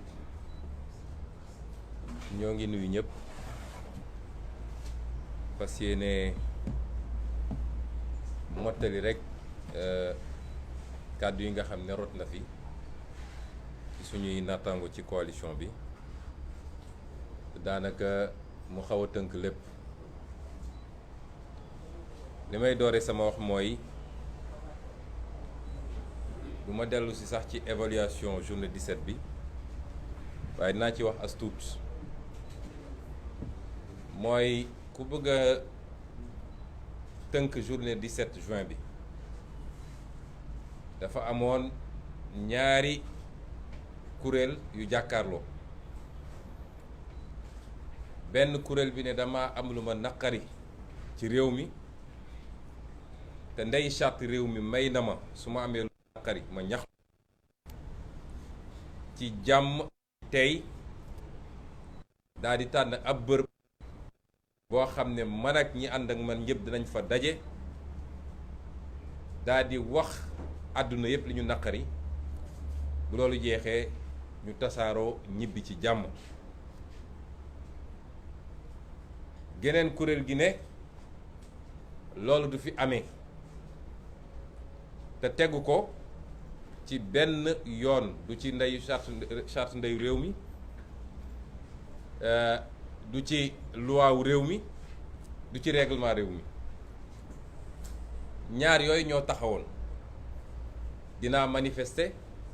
doo manifester. nag waa àdduna laaj waa Sénégal ndax keroog le 17 manifester nañu ci réew mi wala manifester wuñ. bu ñu bëggee natt ndax ñun liñ doon suñu jubluwaay am nañ comme déet, foofu lañ koy nattee. am nañu lu raw la ñu bëggoon ci manifester, ndax suñ ñu bàyyi woon place de la nation la ñuy daje. dafay daje ci nit ak nu mu takku foofu la yem, te coow du am ci réew mi, pënë du ci bënn, weñ du ci dee, waxuma laa bakkan di ci rot. ndax def nañ ko ay fan ci gannaaw ci anam bu gën a rafetee te dara amul ci réew mi. waaye fitna gi Macky Sall yore réew mi ak teg bëgg koo teg ñëpp moo jur lu xew keroog. mu am luñ ci mën a am ci satisfaction mooy am nañ kawe suñu njort, ndax waxuma la place de la nation waaye ndakaaru yëpp manifesté nañ ci ba nit ñi gis ko. amul quartier ndakaaru daanaka bu ñu manifesté wu, banlieue ndakaaru ñu manifesté fa, ba Casamance ñu manifesté fa. loolu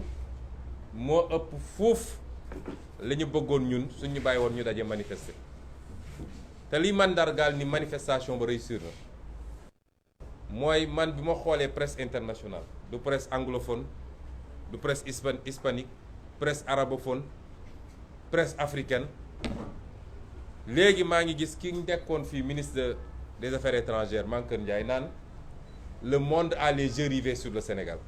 loolu lan moo ko andi bésu le 17 ba la. kon cuune gi mu cuune moom ak ñàkk mën a muñ contradiction ak opposition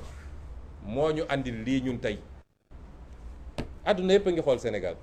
la preuve gëjoon nañu def conférence de presse internationale bi yëpp taxaw ñu ngi nii. kon ñun mën nga xëy nag ñu duma la ba toog sa kaw nga ne wàcc ma daan naa la, mooy li mu def, xëy daal di fay quelques titres de journaux ñuy def apologie du crime et de l'assassinat d'État. loolu Sénégal rek la am. da ngay rus sax, àdduna bi yëpp couvrir nañu waaye da ngay rus ni ñu ko bindee Sénégal. mooy bravo Macky assassiné, c'est très bon. loolu mooy l'État est resté maître du jeu. waaye ñi gis ñëpp, ñi fi teew ñëpp xam nañ ni keroog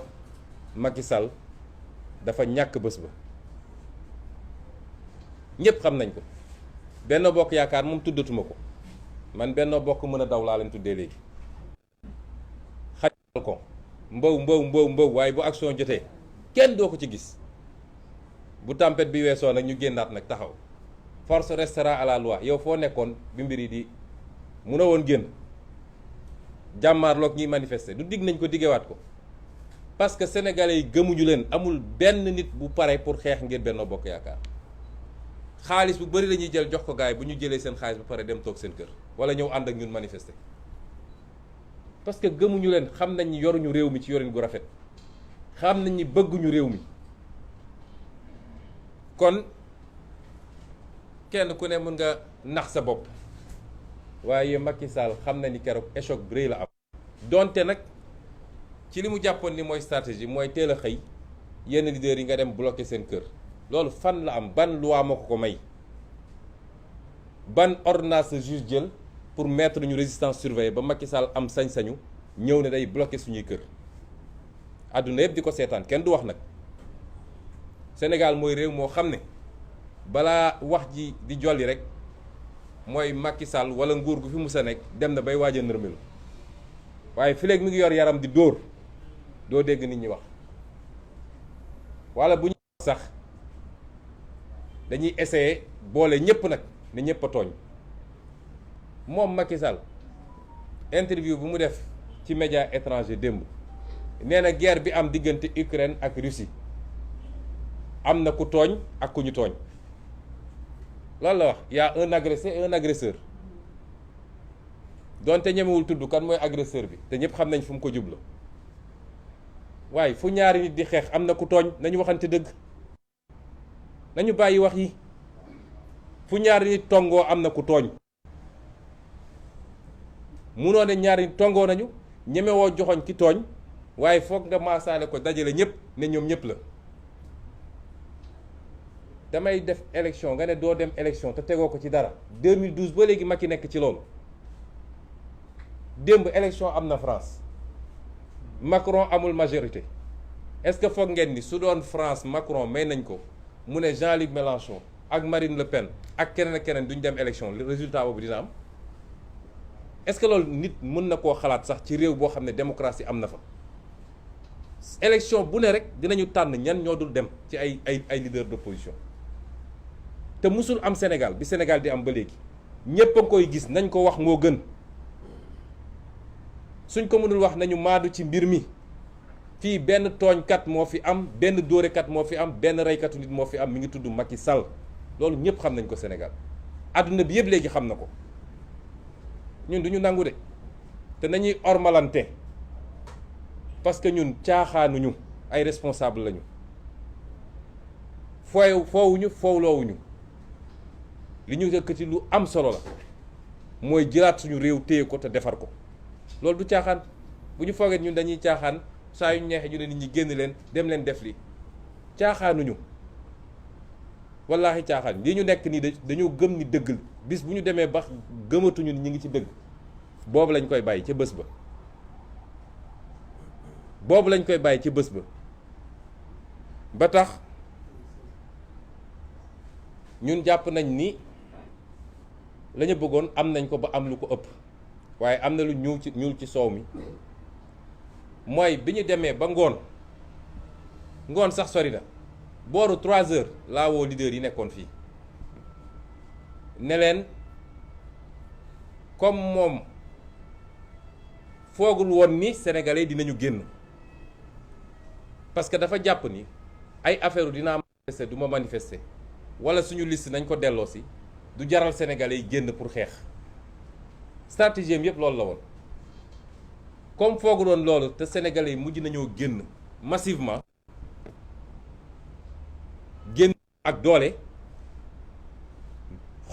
xol bi xat na xataay boo xam ne foo jaar mu essayé fayu. mooy foo jaar dina essayé rotal bakkan,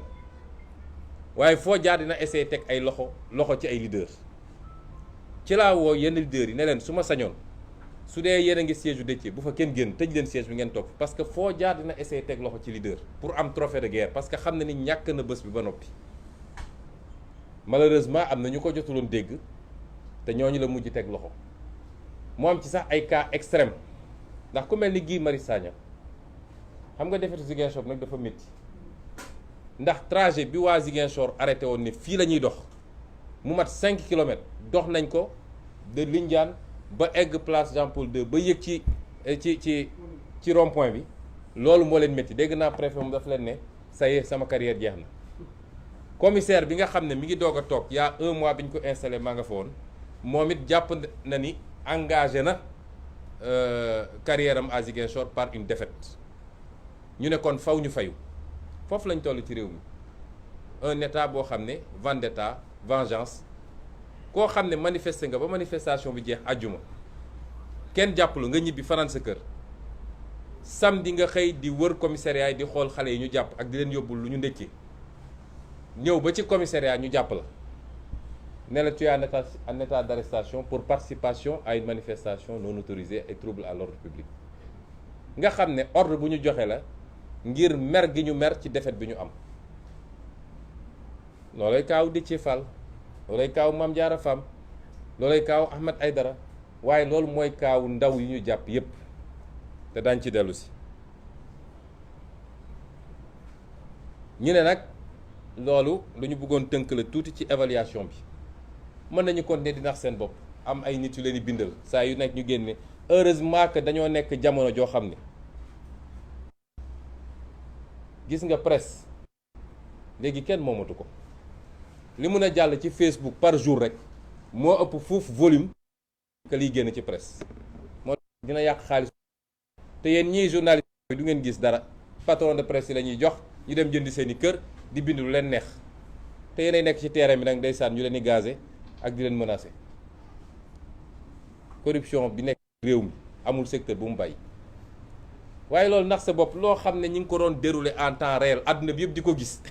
nga xëy di bind say titre na continuer ci loolu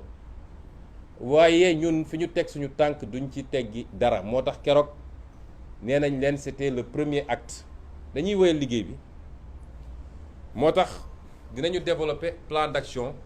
boo xam ne dina am ñaar wala ñett ci ay actions yu ñuy wax tey la ca des au fur et à mesure ba ca njëkk mooy jàpp nañu organiser une très grande manifestation le 29 juin incha allah ñu bëri ci militants yeeg sympathisants yi yàkkamti woon nañ ba bëgg ñu defaat ko ci nu mu gën a gaawee ñii àjjuma bii la ñu bëggoon ñu def ko bi ñu waxtaanee li ci génn mooy comme réew mi am na lu fi war a xew du 24 au 27 mooy centenaire u Hadj Malick Sy bi nga xam ne dañ koy célébrer ñu ne pour ormal loolu ci diggante boobu duñu organiser ndax tey la lundi boo déposé woon tey lundi pour nga am 3 jours francs yi mardi mercredi jeudi la vendredi rek nga mën a commencer organiser te vendredi mooy le 24 looloo tax ñu ne daañ ko teggi ba loolu wees ñu jàpp le 29 waaye loolu nag dinañu permettre fii ak le 29 bu soobee yàlla dinañu waajal Macky Sall dina xam ni le 17 du woon dara le 17 du woon dara le 29 bu soobee yàlla dinañu organiser manifestation te dinañ ko organiser ci anam goo xam ne naam Ndakaaru am na solo trop te moom la ñuy concentrer suñu effort yu gën a bëri waaye dinañ ko organiser dans un pôle au sud dans un pôle au nord et peut-être dans d'autres pôles yoo xam ne ñu ngi koy liggéey daañu manifester de te dootul taxaw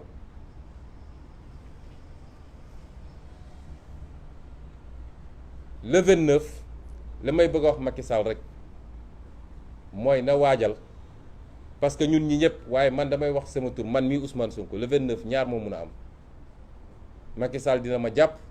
wala mu faagagal ma parce que gannaaw yàlla gisuma lu ma mën a tere génn le 29 incha allah bii dafa am nu mu demee woon ak li ñu ci doon def ñu nit ci stratégie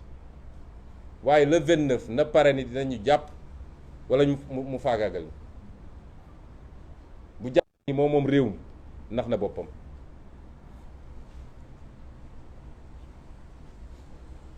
ma ne it loolu mooy li ñuy yéene le 29 mais ci diggante bi mot d'ordre bi ñuy lancé wax ko militants yi sympathisants yi ak sénégalais yëpp mooy à tout moment nañu organiser des manifestations spontanées bu dee fii ñu toll nii dafa bëgg a instrumentaliser justice pour teg loxo ci ay nit condamner leen ci loo xam ne jaaduwut nañu organiser de manière spontanée guddi comme bëccëg te ma wax ko fii nag man maa ko wax fii joxe ndigal wala stratégie gis nga manifestation bu sénégalais yi génnee massivement te manifestation bi yàgg gisuma force de l'ordre bu ko mën a téye parce que ay nit kese lañu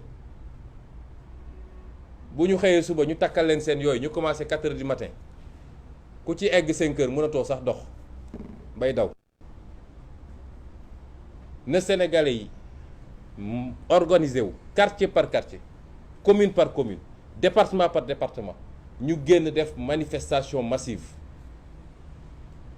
ñaari fan bu ñu ko defee nguuru Macky Sall sax daanum xaj na ci loolu mooy wax ji fi mu toll nii kon le 29 manifestation tey jii la ñuy bu si kanamee lettre baa ngi fii demandé wuñu autorisation lettre d'information la ñu def président Khalifa Sall mi moo ko signé ak man ak yum mi dañ leen di informer jeex na takk quelle que soit décision bu ñu jël dañuy manifester bu soobee yàlla loolu dama bëgg mu leer benn yoon. waaye à côté de ça li ñuy wax gis nañu ñu ngi koy def Ziguinchor démb ba suba ba ngoon tàng na jër foofu ne leen nañu libéré Guy Marius Sagna bi ñu jàpp bi ñu demee ba 18 xale yi ñu fa jàppoon gii di leen seeti fan ñu jàpp ko moom dañoo barki ba démb dañoo toog ne xale yi bàyyi nañ leen dem leen xale yi ne leen du ñu génn fii tant que Guy génnul ñu nag moom fii tant que génnul noonu ñu koy defee Ziguinchor xale yi occupé la rue te tey dañuy xëyaat occupé ko te man mii maa joxe ndigal gi bu ñuy jàpp man la ñu war a njëkk a ñëw jàpp si noonu lañ koy defee feneen ak feneen Géejawaay Pikine Kër Massar Yëmbal Ndakaaru commune par commune nag di essayer sax jaru ko commune par commune ba ñu xam lan la ci Macky Sall mën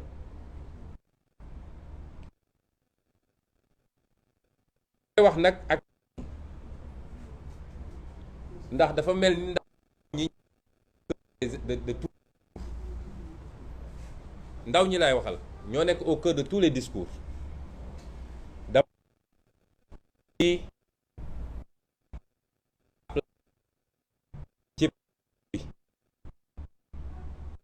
ay nit yu fi nekk jàng ba xam li ñu war a xam di suivre li xew ci at yëpp jàpp ñi ay innocent xam ne da am ñu leen manipulé di leen jox daw déedéet amul fii nañu bàyyi yooyu ñi ñu jàpp ñi ci bëri ay borom kër lañu ay nit ñu jàng ba am ay diplôme lañu duñu ay dof suñu duggee ci lii dañoo toog ba gis nañ ci seen bopp mooy gis nañ ci avenir du Sénégal loolu moo leen tax a dugg ci lii suñuy wax ak ñoom nañu xam ne ay responsable la ñuy waxal su ku jàpp ni dafa am ku sexal ndaw ñi suukar man de aw ma dërëm bu ma jox xale yi ñooy cotiser di ma jox far joxuma leen xaalis diguma leen dama ñëw ak sama discours ak sama programme pour le Sénégal ou pour l'Afrique ba ma koy door kenn xamuma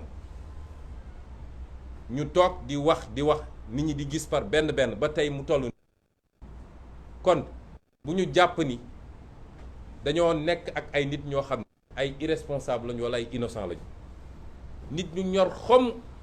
xam àdduna xam réew mi ñoo nekk ci mbedd mi tey di xeex yéen ndaw ñi laay waxal xam ngeen seen intérêt mu nekk xam ngeen ku leen di essayer mbubboo pour jël ay milliards moom ak njabootam ñoom ñëpp di wax seen njaboot xam ngeen fu ñu nekk suñu nekkul école française wala école américaine ñi ngi bitim réew nekkee bitim réew fa ñuy dëkk rek yéen su ngeen fa demoon da ngeen di jaaxle ñi leen utiliser la preuve fu ñu dajee seeni siège fan lay mujj ay dóorante doo xaalis man de awma paas moo leen jox te saa yu réew mi ne yëngatu sama kër ñëw kenn añ bu ma leen jox sax aw ma ko tey laahi lañ ci ñun ci réew mi amul dara luñ ci soxla luy suñu bopp amul salaire sax bëgguñu ko ci su dee dañu war a joxe suñu bakkan gii ngir réew gi baax définitivement jaral nañu ko kon ñi leen di wax naan leen bu leen génn bu leen dem bu leen def lii na ngeen xam ni ñooñu ñaar moo mun a am soit xamuñu lu xew ci loolu dina ma jaaxal walla conception bi ñu am parce que li ñu bëgg a wax mooy bàyyi leen Macky Sall na dóore na tëjaate na reyaate ba yàlla jëlee su ko boppam mu xëy rek yàlla def ko AVC mu dem yoonam waaye bu leen xeex dafa mel ni loolu bëgg a wax ñun ko ñu toog di ko seetaan kon yéen ñun ormal nañu ñëpp te nañuy ormalante ndax bu ñu traité comme des irresponsables nous sommes des irresponsables bu ñu xeex jarale bu ne ñu xëy wax lu bon ci ñun bis bu ne ñu xëy pexeel ñu pour tëj ñu bis bu ne ñu xëy pexeel ñu pour faat suñu bakkan loolu du irresponsabilité réew mi la kon bu leen kenn dévier ci xeex bii on a une chance historique de reprendre notre destin en main historique tey buñ ko bàyyee gis nga humanité ay cycle la bu cycle ba rombee rek balaa muy ñëwaat yàllaa xam kañ bañ ko ratee suñu début indépendance ñu topp ba tey ji kon ngeen laay waxal intellectuel yow mi nekk diaspora yow mi nekk li bërëbu liggéeykaay bu leen kenn dévier ci lii nga xam ne xeex la pour defar suñu réew ba mu gën a baax réewu tubaab yi sax te mën nañ ko te nañ ko gëm. ñeenteel bi may daanele ci toujours ci plan d'action bi mooy dañoo jàpp ni xeex bi dafa mel ni xeexu état bi la état parti état wala coalition état Benno Bokk Yaakaar ak Yewwi Askan Wi dama wax lu état coalition état ak Yewwi Askan Wi ndax it ci biir opposition Yewwi Askan Wi wéet na ci xeex bi de dañ ko wax nag xeex bi Yewwi Askan Wi moo koy xeex fi mu toll nii tembe ci biir opposition léeg-léeg sax nga gis les oppositions de Macky Sall fabriquées par Macky Sall wala ñu wax en tant que opposition ci Macky Sall suñu xëyee soo bëggoon jot ci Yewwi Askan Wi la ñu nekk.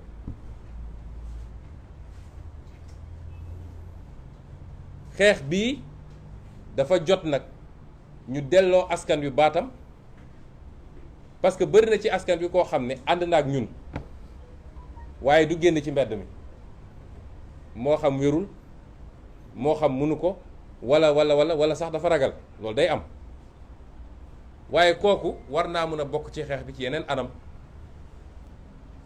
moo tax ñu ne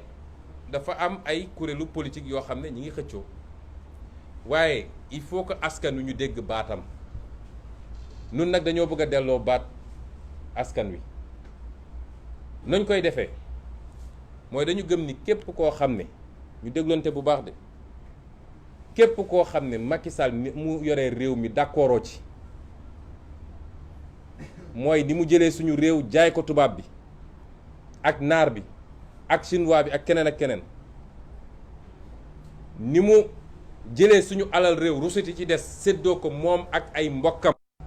ci politique ak ci deret ni mu salfaajee suñu démocratie ba kenn mënatul xam kan lan mooy politique ci Sénégal compétition électorale mënatul am ci Sénégal lu dul moom rek kay samp ndëndam ñi ci des ñëpp mu écarté leen ni mu dellooyee suñu réew ci liberté ba tey ku ne d'accord maag moom boo nooyee sax mu tëj la kaso sëñ Abdou Bara Dolly ma nga fa ñi ngi wax député yi mu tëj kenn xamul ñaata la député lébéo imité am defoo dara ca jamono jooju député yi doon luxus xaalis ak ñi doon trafiqué visa gépp ñi ngi doxantu ndànk ci mbedd mi képp koo xam ne suñu li newoon suñu richesse ñun Sénégal mooy amuñoon or amuñoon diamant amuñoon pétrole pourtant ñoo newoon réew mi stable la ko andi mooy lan mooy lënkaloo gi Sénégalais yi lënkaloo amul diine amul waaso amul xeet loolu yëpp ñu gis ni Sall mu ngi koy compromettre parce que li mu bëgg mooy créer le chaos généralisé ba nit ñi di jël gànnaay di xeex seen biir comme li awoon Rwanda loolu mooy programme mu Macky Sall bi mu ñëwee ba léegi ci loolu la nekk ñi d'accordul ci loolu yëpp nag ak leneen lu ma tuddul dañ leen ñaan ngeen manifester ko na ngeen koy manifester mooy dinañu jël ay fan yoo xam ne à partir de 20h ñu bëgg koo door nag gannaaw suba mooy mercredi alxamis àllarba ñu bëgg koo door gannaaw suba mercredi à partir de 20h sénégalais bu ne na nga jël sa benn casserole wala sa ndab goo yor taxaw sa balcon wala sa buntu kër wala foo mun a nekk ñu jël 5 minutes wala 10 minutes 20h ba 20h10 fépp ci Ndakaaru fépp ci Sénégal bëgg nañu sénégalais boo xam ne àndoog Macky Sall ni mu yoree réew mi pour moom mu jot message bi na nga génn sa balcon wala taxaw sa terrasse wala taxaw sa buntu kër nga jël say ndam daal koy dóor ñu tëgg ko li ñuy wax concert ba àdduna yëpp dégg ko xam nga loolu yomb na te kenn mënu koo tere te message mënu koo gën a fort képp koo xam ne dangaa yor oto wara nga yor moto concert de klaxon mooy 20h ba 20h10 na nga bës à partir de 20h0 ba 20h10 na nga bës sa klaxon mu jolli ñëpp dégg loolu forme xeex bu yomb la duñ ci jàpp nit duñ ci dóor nit duñ ci tëj kaso nit waaye message bu fort la boo xam ne parce que askan mooy àtte message bu askan bi askan da ko war a mën a jàllale képp koo xam ne loolu ñor na rek ak fu mu nekk ci Sénégal na nga ko def à partir de mercredi bi mooy premier bi chaque fois dinañ joxe beneen date bu ñu koy def ba àdduna gis ngeen message boobu moo gën a fort ci àdduna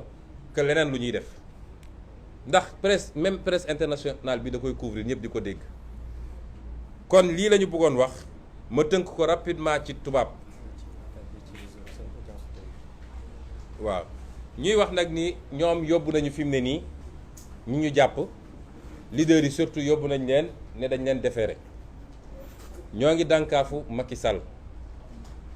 na bàyyi ñi mu jàpp moo ëpp jàmm ci réew mi moom ak ñi mu àndal nag parce que fitna bi ñu bëgg a teg ci réew mi seen bopp lay këpp ndax injustice dama ko yàgg a wax amul lu gën a métti ci àdduna injustice li ma wax ñëpp xam nañ ko ku ñu tooñ mu leer na dañ laa tooñ amul lu ko gën a métti ba pare tooñ maa tey ndax ku la tooñ teyu ko ne la baal ma garawul mais tooñ ci maa tey te dëkk ci nag loolu mooy andi ñu dem ba nit ñi organiser wu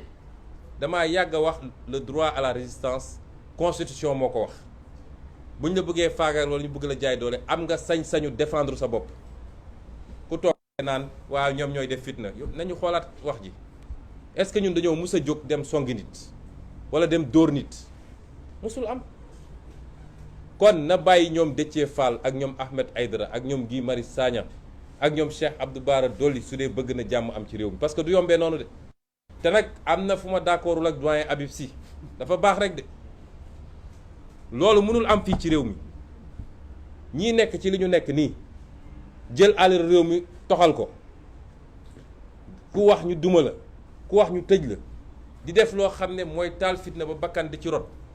kenn ku ne li nga ci def bés dina ñëw di nga ko layoog yoon à commencer par Macky Sall